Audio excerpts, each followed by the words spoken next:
Okay, Amelia, time for bed now. And before you say it, no, we can't watch more TV. Now, your mum says she likes stories. What story do you want?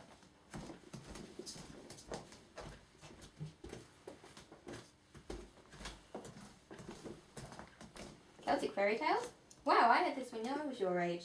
Don't know where it is now, though. You know how my things have a habit of growing legs and running away. You got that right, Becca. Which story do you want to hear? If memory serves, there's Stuck for a Story, or Fair, Brown and Trembling. There's even The Princess and the Blue Mountains. Now that's a story you don't see every day. I'd like The King and Labourer. It's on page 214.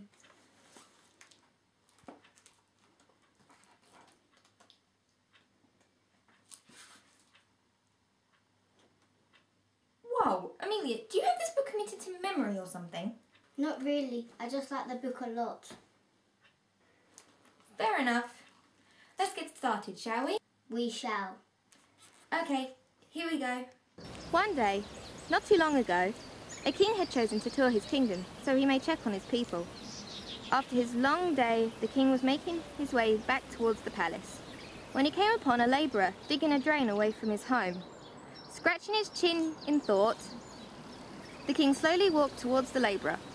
Upon reaching the man, the king bent at the waist slightly to look at the labourer. Are you busy in your work, labourer? Startled by the sudden voice beside him, the labourer whipped his head upwards and he found he was looking the king in the eye. I am, Your Majesty. Nodding his head in recognition of the answer, the king continued. Have you any children? I have but one daughter. She is 12 years old. Nodding his head again, the king told the labourer that he had a question for him. I'm no good at questions, my lord. I shall ask anyway. How long would it take me to travel around the world? Have your answer ready by 12 o'clock tomorrow.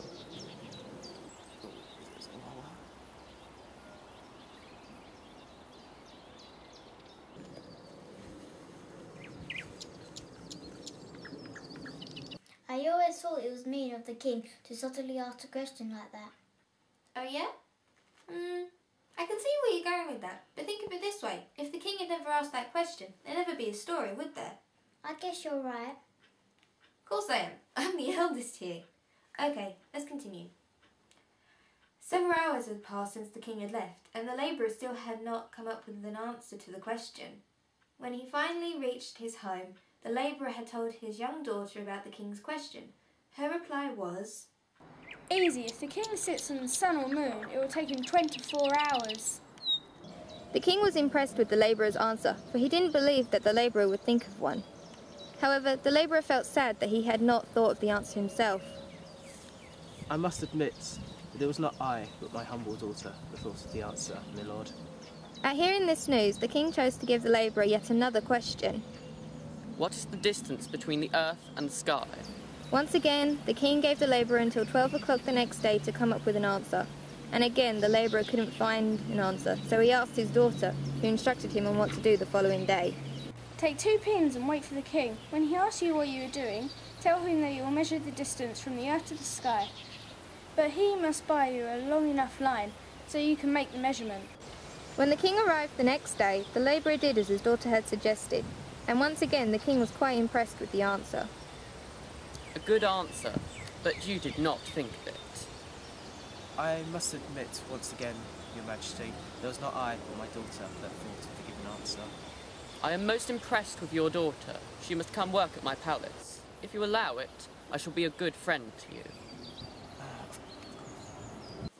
So with that said and done, labourer's daughter went to the royal palace and worked in the kitchens. During her time there, she worked hard and the king was pleased with her work. And over the years that followed, the girl grew into a tall and beautiful young woman. However, because of that fact, that she came from a rather poor family, the other servants in the palace teased her, calling her names and purposely giving her more and more work to do. The king had heard of this, and he promptly made her father a knight. I dub thee Sir George of Camberswell. Arise, Sir George. My liege. Campbellswell, that's a really funny name. That don't remember that in the story. Well, I'm adding a few new bits to make the story a bit more fun. Now calm down or no more story. Okay. Good. After a few more years, the king and the girl were married. After a wonderful ceremony, the king took his wife to one side and told her he had something important to say. The queen must not speak against the king. If you do, you must leave the palace.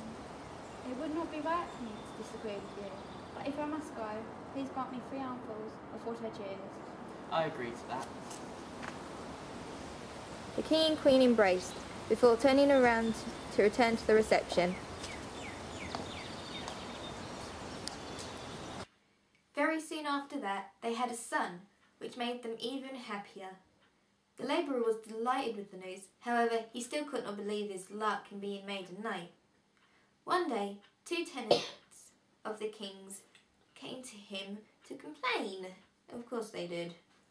Your Majesty, I have a mare that has foaled, but its foal keeps following my neighbour's old white horse, and I believe he wishes to steal it. On the contrary, Your Majesty, the foal is rightfully mine.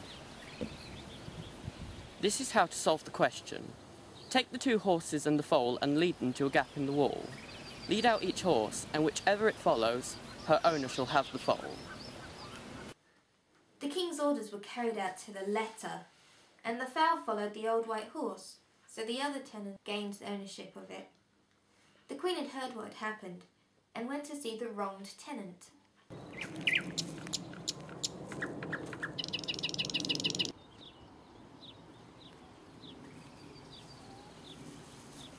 I may not speak against the king's judgment, but there be some boiled peas where the king passes.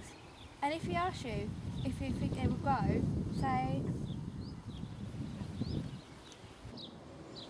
Later the same day, the king was taking tour of his kingdom again and passed the tenant who was planting the boiled peas in the ground just as the queen had told him to. Tenant, do you truly believe that those boiled peas will grow? They're as likely to grow as an old white horse to give birth to a foal. At hearing this, the king realised that he had been wronged, but he also guessed that such a clever ruse had begun with his wife.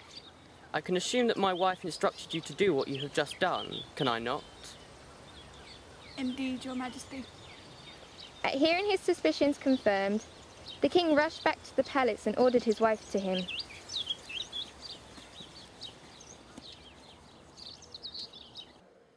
Leave the palace, for you have judged against me.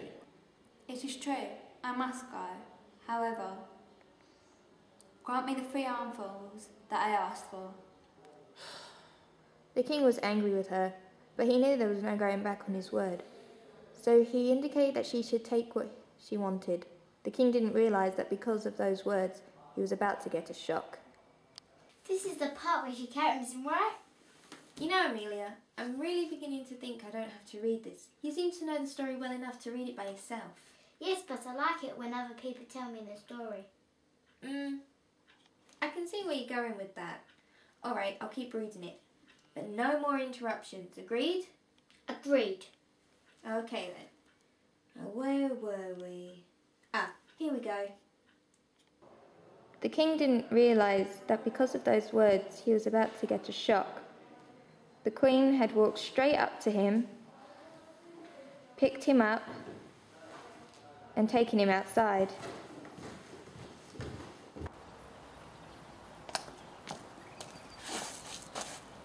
This is my first.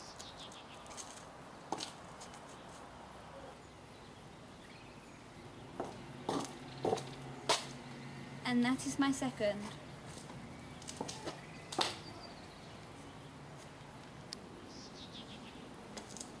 And this is my third.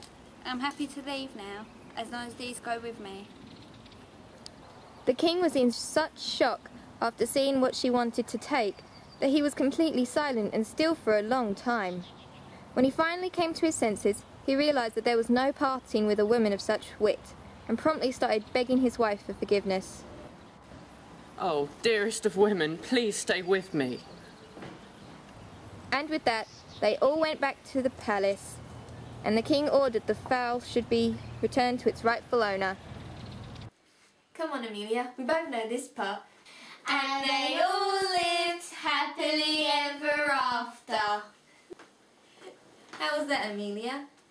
You sleepy yet? A little, but I'd like another story, please. Another story. Come on, Amelia. Now you're pushing it. You have school in the morning, and I have college. Please. Okay, but just one. I mean it. What story do you want? The Leprechaun's Gold. That's one of my favourites. Now, where is it?